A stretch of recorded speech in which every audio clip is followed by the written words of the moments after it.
High বন্ধুরা, এ দেখো আবার চলে এসেছি রান্নাবান্না নিয়ে। চলো আজকে দেখাই কি রান্না করেছি। কালকে দেখিয়েছি তোমাদেরকে কতটা ছোট মাছ নিয়ে এসেছিলো তোমার দাদা।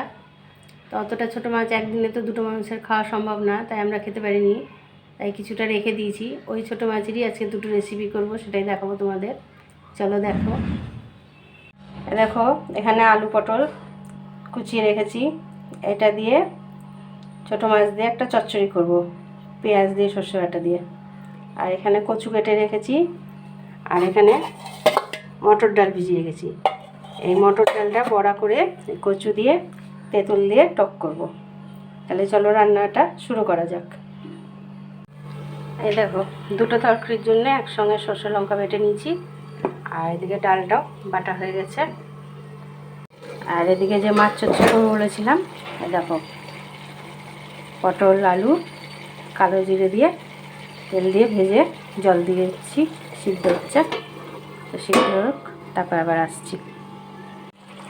দেখো আলু পটল সিদ্ধ হয়ে গেছে, এবার মাছ কিছুটা দিয়ে দেবো।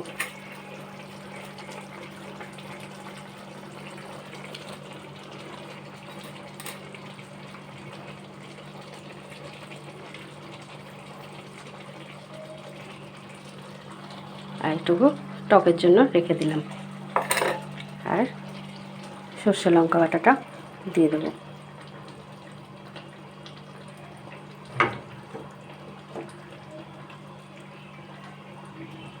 সব কিছু দেওয়া হয়ে গেছে।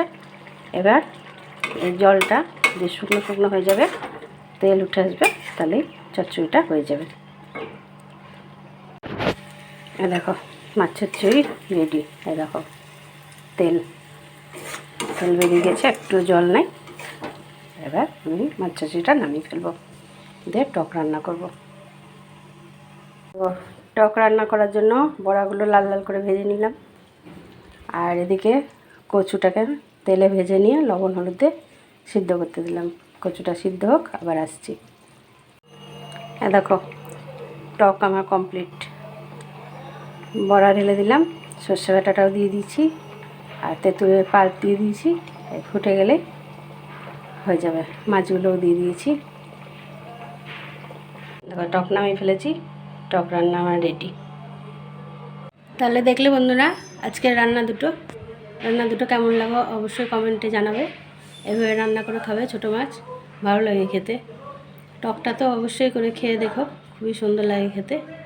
তাহলে আজকে আর ভিডিওটা বড় করছি না, এখানেই শেষ করব। লাইক কমেন্ট শেয়ার করো, পাশে থেকো। টাটা।